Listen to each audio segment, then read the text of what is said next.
Hello, and welcome to the Global Intelligence Weekly Wrap-Up for the week ending June 7th, 2024. I'm your host, Neil Bisson, a retired intelligence officer with the Canadian Security Intelligence Service and the Director of Global Intelligence Knowledge Network. Each week, I dive into the headlines and provide insights on issues related to national security, foreign interference, espionage, and terrorism. Before I dive into today's stories, I want to remind you that your support is crucial in helping me to continue to bring you high-quality, insightful content. If you enjoy the podcast, please visit the website at globalintelligenceknowledgenetwork.com. There, you can find a wealth of information, explore articles and blogs, and check out my media appearances and dossiers on foreign and domestic intelligence services. I also have a YouTube channel, Inside Intelligence GIKN, where you can watch videos on various intelligence topics, including cryptocurrency and terrorism, situational awareness, ghouling, and our multi-part series on killer spies, the dark side of intelligence. Be sure to subscribe so you don't miss any opportunities. Additionally, I co-host another podcast called Spies Like Us with retired intelligence professionals Al Tredenick and Phil Gursky. We discuss current topics surrounding intelligence environment in Canada and abroad. It's a fascinating listen, and I encourage you to check it out. And don't forget to subscribe to the Global Intelligence Weekly Wrap-Up on Spotify, YouTube, Apple Podcast, or simply ask your smart speaker to play it. If you enjoy the content, please leave a comment, give us a rating, and share with others. Your feedback and support help keep the lights on and the information flowing. You can also support the show by becoming a supporter at buzzsprout.com/2336-717/support. Your contributions make a big difference and help ensure we can continue to bring you these important insights. Links to all platforms are mentioned and resources are included in the text of this podcast. Thank you for your support. Now let's dive into this week's episode of Global Intelligence Weekly Wrap-Up. Our first set of stories deals with the bombshell report released by the National Security and Intelligence Committee of Parliamentarians, or NSICOP. This report revealed disturbing details about Canadian politicians' involvement in foreign interference operations. I've had a chance to review the report. I'm providing a breakdown of what it means. The report outlines significant activities of foreign states, particularly the People's Republic of China, or the PRC, and India, in influencing Canadian politics. Key events date back to the early 2010s, with a notable surge in activities during the 2019 federal election. These efforts have involved clandestine networks compromising Canadian ethnocultural community leaders, political staffers, and even candidates. The main takeaway here is the sophisticated and persistent nature of these operations. Foreign interference isn't a new phenomenon. Similar patterns have been observed in other democratic countries, with foreign states leveraging financial influence, political pressure, and cyber tactics to sway outcomes. In Canada, the People's Republic of China long-term strategy of embedding influence through economic and social channels is particularly concerning, mirroring tactics seen in Australia and the United States. The report includes chilling case studies, such as Member of Parliament maintaining a relationship with a foreign intelligence officer, and political staffers unknowingly aiding the foreign interest. From my perspective, these findings highlight the critical need for better counterintelligence measures and robust legislative frameworks to protect our democratic institutions. To wrap up, the special report on foreign interference underscores a pressing threat to our national security. The documented activities from foreign states like the PRC and India demonstrate a clear and present danger to the integrity of our political system. Moving forward, it is crucial for Canada to enhance its intelligence capabilities, ensure rigorous oversight, and foster public awareness of these issues. In essence, Canadians need to stay informed and vigilant as we navigate these complex challenges. The report alleges that an unknown number of federal politicians are knowingly working with foreign countries, including China, India, and Iran, to undermine Canadian democracy. These politicians are accused of activities like divulging classified information, soliciting foreign support, and even accepting bribes. This is a serious breach of national security. As many of the listeners are aware, foreign interference is used by hostile and sometimes friendly states to manipulate elections, destabilize governments, and steal sensitive information. It goes without saying how crucial it is for our elected officials to uphold their oath and protect Canada's interests. However, according to information released in this report, that doesn't seem to be what's going on here in Canada. This isn't the first time concerns about foreign interference have been raised in Canada. In 2022, reports surfaced about China's attempts to influence the 2019 nomination contest in Don Valley North. The NSICOP report confirms these suspicions, stating that China's interference successfully impacted the nomination outcome. This is concerning because the party's nominations are often seen as a stepping stone to winning a parliamentary seat. If foreign actors can manipulate nominations, they can effectively influence who gets elected. The report does not identify the politicians involved, but NSICOP Chair David McGuinty suggests the RCMP might be investigating. He also highlights the government's initial reluctance to address the issue seriously. The NSICOP report paints a disturbing picture of foreign interference in Canadian politics. While the government has taken steps like creating a foreign agent registry, there is still a long way to go. Canada needs stronger legislation, better intelligence sharing, and a clear understanding of the foreign interference threat. From an intelligence professional's perspective, the report invokes a lot of internal discussion. Information is the resource that is transformed into intelligence. Like any resource, there are categories and grades of reliability, validity, and cooperation. Just because someone speaks to an intelligence officer or a law enforcement officer, this doesn't mean that the information is valid or reliable. Having said that, I would be shocked if NSICOP provided a 94-page report which accuses parliamentarians of colluding with foreign governments both wittingly and semi-wittingly, as well as meeting with known intelligence officers from foreign states and providing classified information to them, if there wasn't some form of deeper dive into the validity of the reporting used in the report. If this is the case, then NSICOP needs to have staff members who can interpret intelligence reports to better guide them on separating speculative intelligence from validated and reliable source-reported intelligence. This issue was also reported on in the Global News article entitled, "No Answers on Whether Alleged Colluding Parliamentarians Can Run Again."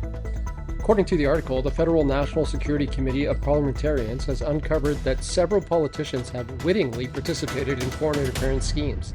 These allegations include revealing state secrets and accepting money or favors from diplomats. One of the most severe accusations involves a parliamentarian passing confidential government information to a known intelligence officer of a foreign state. From an intelligence standpoint, this situation underscores the ongoing threat of foreign interference in democratic institutions. The involvement of elected officials in such schemes not only compromises national security, but also undermines public trust in the political system. The ambiguity surrounding whether these individuals will be allowed to run in future elections further complicates the matter, raising questions about accountability and transparency. The article highlights that the committee, chaired by Liberal MP David McGuinty, is constrained by Security of Information Act, preventing the disclosure of specific identities involved in these allegations. This legal constraint has led to frustration and speculation among other parliamentarians and the public. This issue is not unique to Canada. Similar cases of foreign interference have been reported in other Five Eyes countries, emphasizing a global trend where foreign entities attempt to influence political processes. The challenge lies in balancing national security concerns with the need for public transparency and accountability. The report has sparked calls for action from various political parties. For instance, Toronto Liberal MP Nathan Erskine-Smith emphasized the need for due process and the importance of naming individuals involved in these activities to ensure accountability. Deputy Prime Minister Chrystia Freeland acknowledged the seriousness of the allegations but did not provide specifics of the internal follow-up. Public Safety Minister Dominic LeBlanc, who oversees the foreign interference file, also expressed disagreements with certain elements of the report but withheld details citing national security concerns. This response has drawn criticism for the lack of clarity and decisive action. The revelation of federal politicians allegedly colluding with foreign states highlights a critical national security issue that demands immediate attention. The lack of transparency and clear answers on whether these individuals will face consequences or be allowed to run in future elections raises serious concerns about the integrity of Canada's political system. As intelligence professionals and citizens, it's imperative to stay informed and advocate for robust measures to protect our democratic institutions from foreign interference. The NSICOP report is significant because it underscores the pervasive threat of foreign interference in our political system. It highlights how foreign adversaries aim not just to influence specific politicians, but to erode trust in our democratic institutions as a whole. To provide some context, this isn't the first time such alarms have been raised. Back in 2010, Richard Fadden, the then director of CSIS, warned that several municipal and provincial politicians in Canada were under the influence of foreign governments. His warnings were met with criticisms and demands for his resignation. Now, more than a decade later, the NSICOP report echoes these concerns, suggesting that the threat of foreign influence has not only persisted, but potentially worsened. The report includes insights from various intelligence services emphasizing the complexity and severity of these allegations. It's important to note that NSICOP's chair, MP David McGuinty, has stated that the committee disclosed everything it could, and it's now up to law enforcement to decide on further action. This places a significant burden on law enforcement and parliamentarians to take these allegations seriously and act accordingly. The report has sounded a critical alarm about foreign interference in Canadian politics. The key question now is whether the parliamentarians and political parties are capable of investigating themselves, or if we need more robust, independent mechanisms to protect our democracy. The future implications are profound, as this report could either spur significant reforms or deepen public cynicism about the integrity of our political system. According to reporting in our next story, the RCMP has acknowledged the NSICOP report on foreign interference. The RCMP has confirmed that it is aware of a broad range of intelligence concerning the allegations and is actively investigating foreign interference in Canada, including matters intersecting with democratic institutions. The RCMP statement underscores the complexity of transforming intelligence gathered by agencies like CSIS into actionable evidence that can lead to criminal charges. This transformation is fraught with challenges, including protecting classified information and intelligence method in judicial processes. The RCMP's cautious approach to publicly disclosing ongoing investigations. Public Safety Minister Dominic LeBlanc and other officials have emphasized the need to handle intelligence information responsibly, balancing transparency with national security concerns. In this article, Conservative MP Michael Chong, who has himself been targeted by foreign interference, expressed disbelief that the duty of parliamentarians to serve Canada, not foreign states, needs reiteration. This sentiment reflects the deepening concerns about the integrity of our political institutions. The RCMP's acknowledgement of intelligence related to foreign interference involving parliamentarians demonstrates the ongoing and serious nature of this threat. The key challenge remains translating intelligence into prosecutable evidence while safeguarding sensitive sources and methods. As the situation develops, it will be crucial for both law enforcement and parliamentarians to address these allegations transparently and effectively to maintain public trust in our democratic institutions. In yet another global news article, the director of CSIS weighed in on the topic of foreign interference in parliamentarians and a news story entitled, "Can Alleged Parliamentarian Colluders Face Consequences?" CSIS chief weighs in. The article discusses comments by David Vigneault, the director of CSIS, to a parliamentary committee regarding potential consequences for parliamentarians accused of cooperating with foreign governments, even if they don't face criminal prosecution. Vigneault suggested the political leaders could prevent these MPs from running for the party again and expel them from caucus. Vigneault emphasized that while a judicial process might not always be feasible, party leaders have other mechanisms to ensure accountability. He highlighted the importance of political decisions in maintaining the integrity of our democratic institutions. Additionally, RCMP Deputy Commissioner Mark Flynn underscored the need to protect intelligence sources and methods, which complicates the public disclosure of such sensitive information. The issue of foreign interference will remain a significant challenge for Canada's national security framework. Only by ensuring accountability through political channels, as suggested by CSIS, may there be a practical approach when judicial measures are not possible.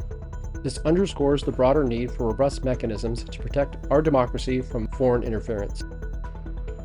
In our next article, we move from the NSICOP reporting and dive into a recent and rather intriguing story entitled "Beijing Accuses MI6 of Recruiting Chinese Couple as Spies." This week, the Chinese Ministry of State Security, or the MSS, made headlines by accusing MI6, the British intelligence service, of recruiting a Chinese couple as spies. According to the MSS, this major espionage case involves a husband and a wife working in key units of the Chinese state agency. The husband, identified only by his surname, Wang, was allegedly recruited during an exchange program in the UK back in 2015. The MSS claims that MI6, or the British Secret Intelligence Service, utilized various tactics including dinners, tours, and psychological profiling to exploit Wang's weaknesses, particularly his desire for money.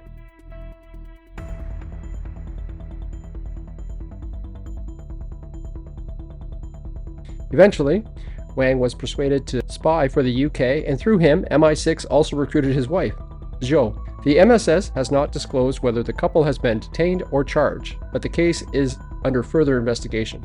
This accusation follows several recent high-profile espionage cases involving Chinese nationals in Europe, underscoring a growing trend of espionage-related tensions between China and Western nations.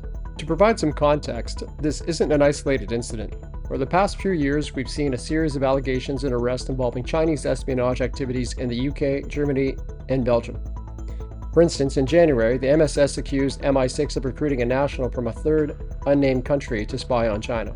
More recently, 3 men in the UK were charged with assisting the Hong Kong intelligence service, and 2 UK nationals were arrested on accusations of providing information to China. Similarly, in Germany, a married couple and another individual were arrested for allegedly passing military knowledge to Chinese authorities in exchange for money. These incidences highlight a broader pattern of increasing espionage activities and accusations between China and Western nations, reflecting deepening mistrust and strategic rivalry. This case underscores the sophisticated methods used by intelligence agencies to recruit assets, often exploiting personal vulnerabilities such as financial difficulties, political beliefs, or other weaknesses. It also reflects the ongoing and intensifying espionage battles between major global powers.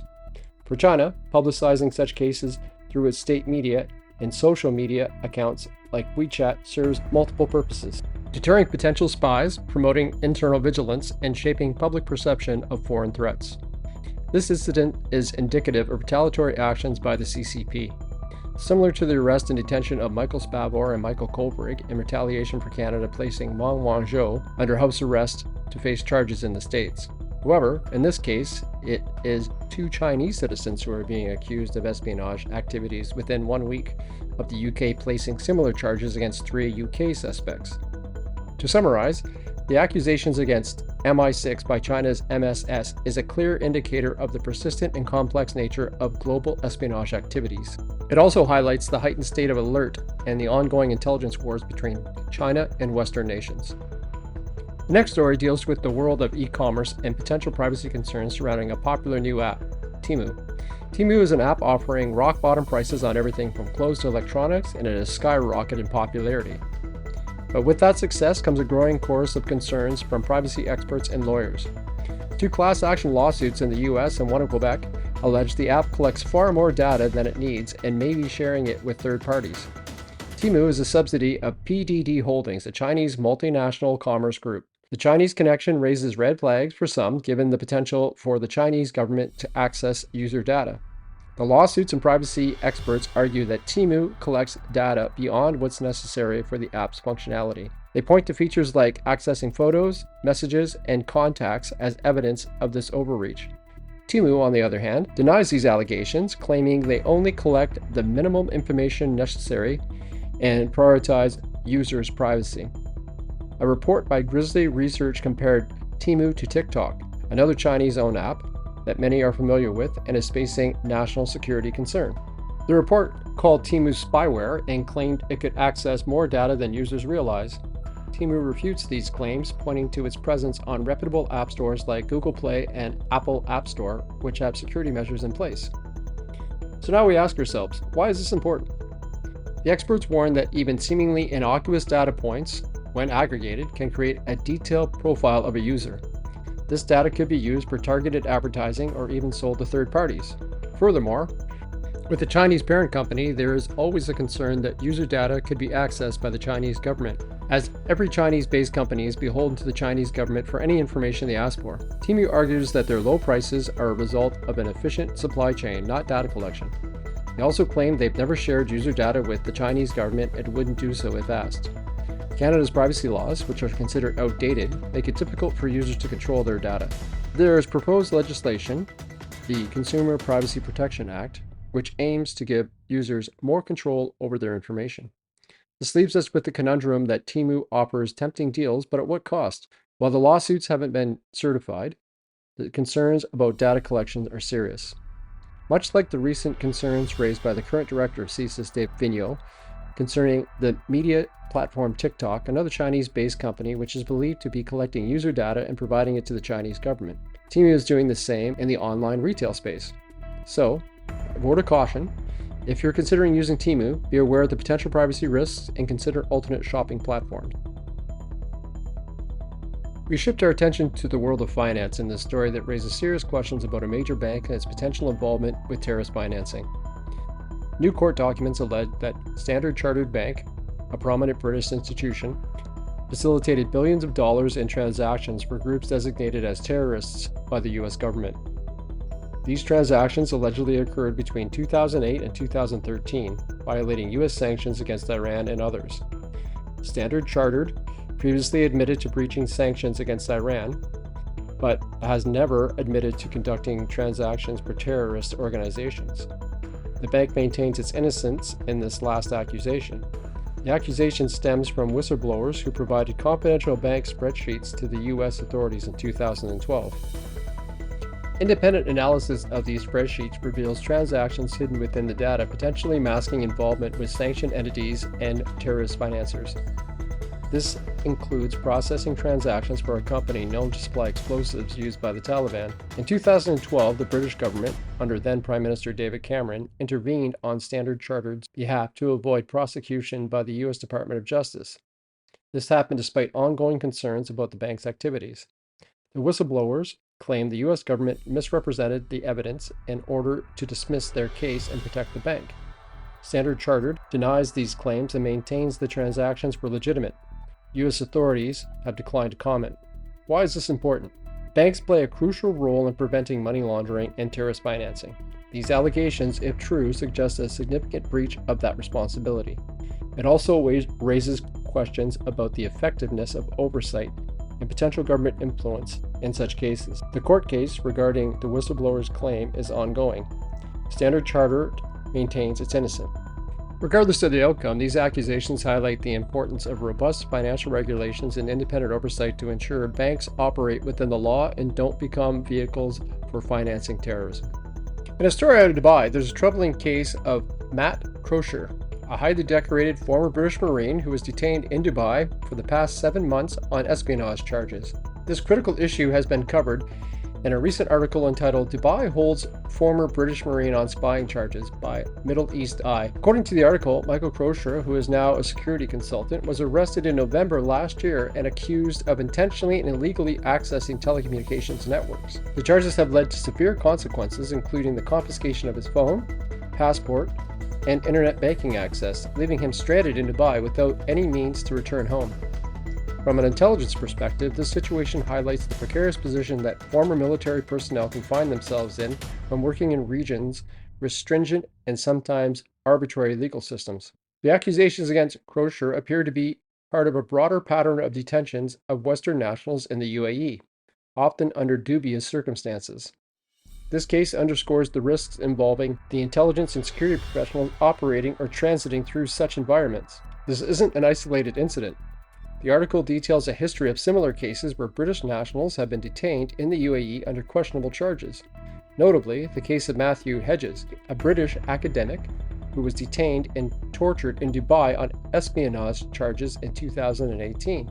Hedges' experience, including his torture and prolonged solidarity confinement, points to severe human rights abuses within the Emirati legal system. These detentions often occur amidst broader geopolitical tensions. The strained relation between the UK and the UAE, exacerbated by disagreements over the investments in media ownership, may play a role in the treatment of British nationals in the Emiratis. Such tensions can create an environment where foreign nationals become pawns in larger political gains. This lack of support can leave detainees vulnerable to prolonged and unjust detentions. In summary, Matt Crosier's detention in Dubai is a clear example of the complex and often dangerous landscape that intelligence and security professionals navigate. This case underscores the need for stronger consular support and more robust measures to protect nationals abroad. The broader geopolitical context and the history of similar detentions highlight systemic issues that need urgent attention. As we look to the future, it's crucial for intelligence professionals and governments alike to stay informed and prepared for the challenges posed by such environments. Enhanced international cooperation with stronger diplomatic interventions may help mitigate these risks. Well, that should do it for this week. Thank you for tuning in to this week's episode of Global Intelligence Weekly Wrap-Up. I'm Neil Bisson, your host and guide through the intricate world of global intelligence. As we wrap up another week filled with headlines and insights, I want to extend my gratitude to all of the listeners. Your support is what drives me to continue to deliver high-quality content every week. Whether you're a longtime listener or just discovered us for the first time, your engagement with our podcast is invaluable. Remember, the journey doesn't end here. Dive deeper into the world of intelligence by visiting our website at globalintelligenknowledgenetwork.com, where you'll find a treasure trove of articles, blogs, and exclusive content. Subscribe to our YouTube channel, including Inside Intelligence GIKN, and explore a myriad of intelligence topics through our engaging videos. And if you crave even more intelligence discussions, don't forget to check out our another podcast that I co-host, Spies Like Us, where we delve into the nuances of the Canadian intelligence landscape and beyond. Your support fuels my mission to keep you informed and empowered in an ever-evolving world. So whether you're listening on Spotify, YouTube, Apple Podcast, or through your smart speaker, don't hesitate to show your support and leave a comment, giving us a rating and sharing our podcast with your network. For those of you who wish to take the support to the next level, consider becoming a supporter at buzzsprout.com/2336717/support. Every contribution, big or small, makes a significant impact and helps me to sustain my efforts. Until next week, stay curious, stay informed, and stay safe.